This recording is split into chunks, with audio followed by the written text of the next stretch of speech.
Bonjour, bienvenue dans la série sur la mécanique quantique. Nous nous en sommes arrivés à la situation où nous avons nos états d'énergie négative et on aimerait bien comprendre leur signification. Alors, Dirac a été confronté à ce problème très tôt puisqu'il s'est vite rendu compte que son équation permettait d'avoir le spin à demi, soit, mais ne résolvait pas ce problème des états d'énergie négative. Et il a trouvé une solution en 1930, une solution qu'on pourrait dire intuitive et utilisant le principe d'exclusion de Pauli. L'idée, c'est de dire, ces états d'énergie négative ne peuvent pas être atteints parce qu'ils sont inaccessibles. Donc, imaginons que tous les états d'énergie négative sont occupés, qu'il y a un électron dans chacun de ces états. Ça donne une mer d'électrons d'énergie négative occupant toute position, tout état de spin. C'est une mer infinie d'électrons d'énergie négative, une mer qu'on appelle mer de Dirac. Alors, ces électrons sont plutôt inertes, parce qu'ils sont tous entassés, coincés dans ces états d'énergie négative, et donc n'interagissent pratiquement pas avec le reste de la matière. Du moins, si on adopte ce point de vue. Le fait que ce soit des fermions, que les électrons sont des fermions, ils sont soumis au principe d'exclusion, et donc un électron qui se balade ne peut pas tomber dans un état d'énergie négative, tout simplement parce qu'ils sont occupés. Les états sont pris. Par contre, on peut imaginer qu'il puisse se former un trou dans cette mer. Dans ce cas-là, les électrons se déplaçant dans un sens, le trou, lui, va se déplacer dans l'autre sens. Par exemple, sous l'influence d'un champ électrique, les électrons peuvent se déplacer comme ça, le trou va se déplacer dans l'autre sens. Donc, le trou se comporte comme une particule de masse identique aux électrons, mais de charge électrique opposée. C'est logique, on enlève un électron, on a un trou équivalent de charge positive. Et de même, pour l'énergie du trou est positive.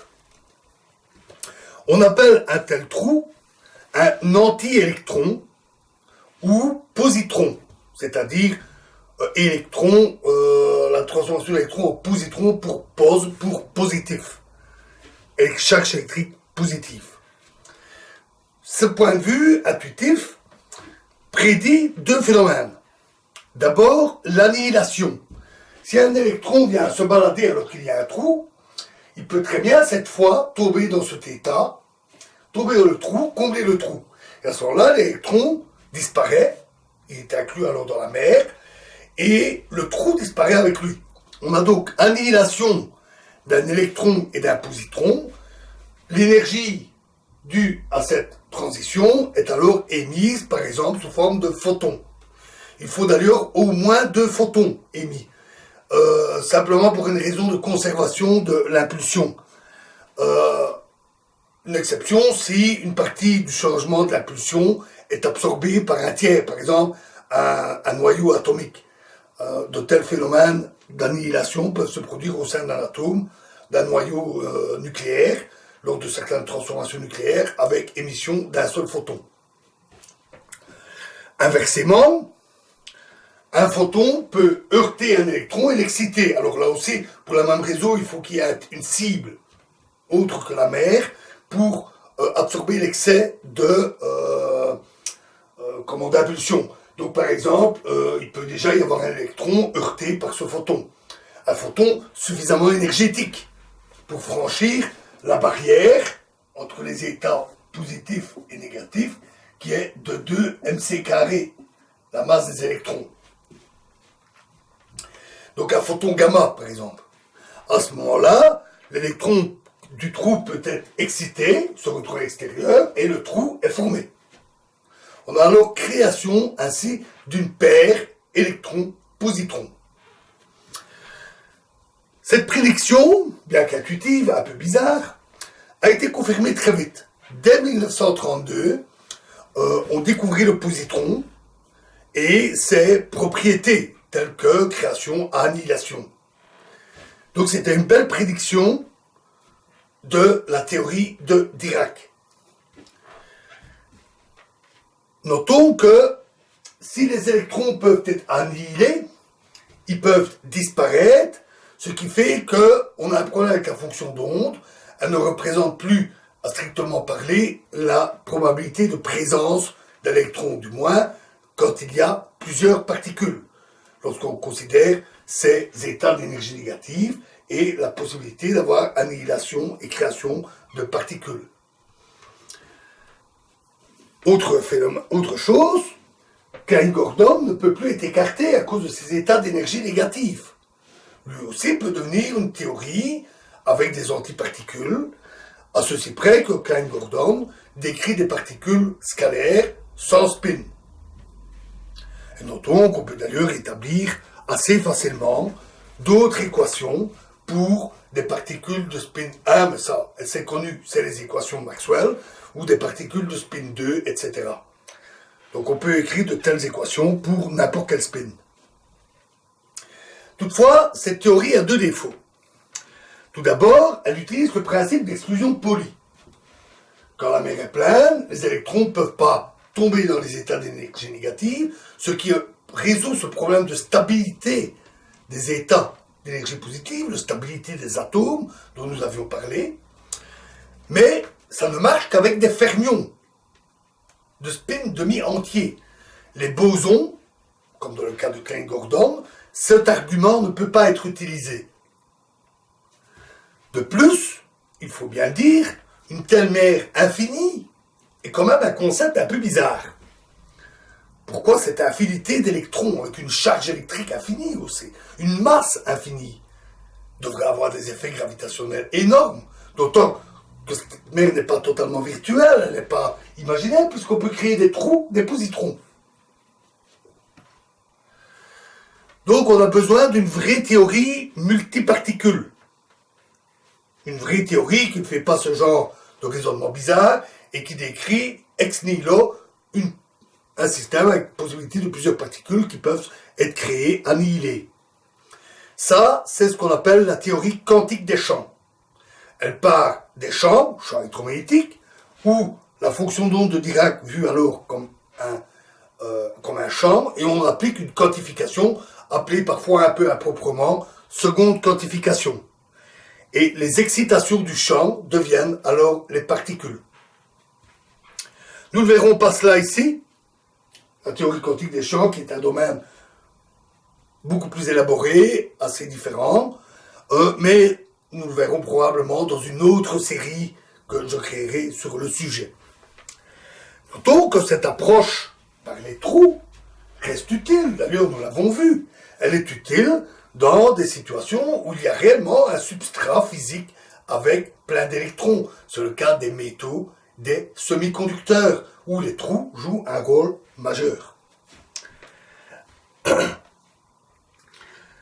Le positron a une charge opposée, mais pour tout autre point de vue, il est identique à l'électron.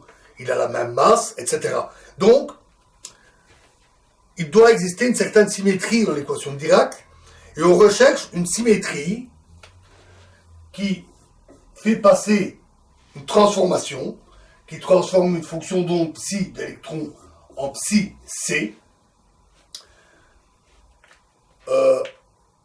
pour laquelle le seul changement est un changement de la charge électrique.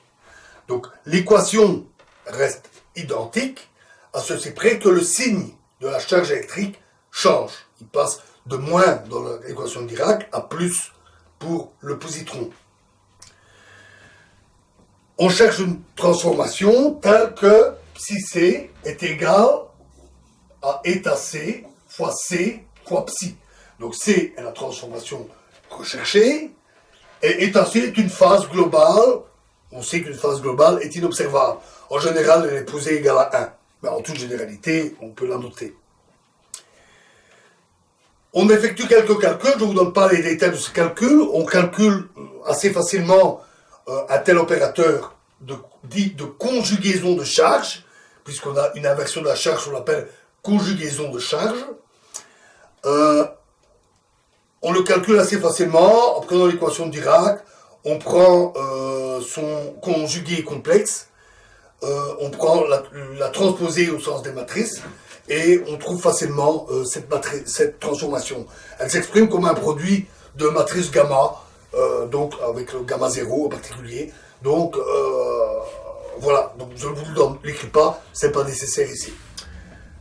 L'important qu'on peut constater, c'est que la transformation est antilinéaire. Ceci est relié au fait que psi, la fonction d'onde des électrons, donne par son carré une amplitude, une probabilité de présence de l'électron. Tandis que psi c, qui représente le positron, c'est-à-dire le trou, donne une probabilité d'absence de l'électron. Il y a un changement de signification et le fait que ça se reflète à travers le fait que C est antilinéaire. Alors, on peut calculer les propriétés de cette transformation C en l'appliquant à des fonctions d'onde particulières, comme celles que nous avons vues, hein, avec 1, 0, 0, 0 par exemple, et on calcule que cela donne 0, 0, 0, 1. En fait, on calcule que l'opérateur C non seulement renverse la charge, mais aussi renverse le spin. Donc, à un électron de spin haut correspond à un positron de spin bas. Ceci est d'ailleurs cohérent avec la théorie des trous, puisque si on excite un électron là pour l'éjecter, il se forme un trou. Par conservation du moment angulaire, l'électron et le trou, c'est-à-dire le positron, doivent avoir des spins opposés pour que le spin total reste inchangé avant et après excitation de la mer de Dirac.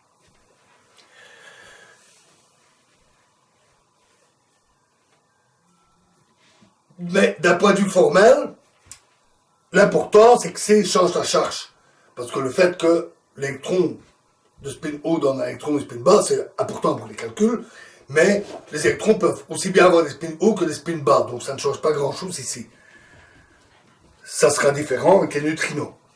Et nous allons en parler bientôt.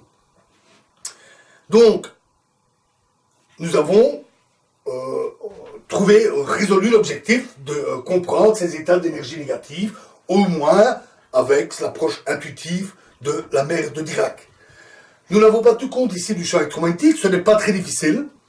Si l'on introduit le champ électromagnétique, c'est-à-dire le potentiel vecteur dans l'équation, on constate que l'équation reste inchangée sous une conjugaison de charge, donc qui en fait une symétrie, à condition que la version conjuguée soit égale à moins à mu. C'est important à nouveau pour les calculs, tout simplement, parce que le potentiel vecteur peut être aussi bien positif que négatif. Donc, d'un point de vue conceptuel, ce n'est pas très important. Le champ électromagnétique est donc insensible à la conjugaison de charge, c'est normal. Les photons, la lumière ne portent pas de charge électrique, et le changement de signe ici s'apparente à un changement de phase global. Mais combiné à l'électron, il est important de tenir compte de ce signe. Cela conduit en particulier au fait qu'après calcul, on vérifie que le courant, qu'on exprime avec la fonction d'onde, hein, rappelez-vous, fois le potentiel vecteur, qui donne le terme d'interaction des électrons ou positrons avec le champ électromagnétique, ce terme reste inchangé sous la conjugaison de charge, ce qui garde l'équation invariante. Voilà, nous en avons fini avec ce problème. C'était pas si difficile. Il fallait juste imaginer une solution qui, sans être parfaite, parce qu'elle nécessiterait normalement une théorie plus élaborée, que nous n'aborderons pas ici, sans être parfaite, elle est quand même satisfaisante parce qu'elle résout les objectifs. N'oublions pas que cette idée, bien qu'intuitive, a conduit à la découverte du positron, ce n'est pas rien. Dans la prochaine vidéo, nous résoudrons un cas qui nous reste encore à résoudre, c'est le cas de la masse zéro. Car dans nos développements, rappelez-vous, on avait poser l'hypothèse que la masse était non nulle. Donc, la question se pose, comment ça se passe dans le cas des particules de masse nulle? Donc, nous verrons cela dans la prochaine vidéo. Je vous remercie.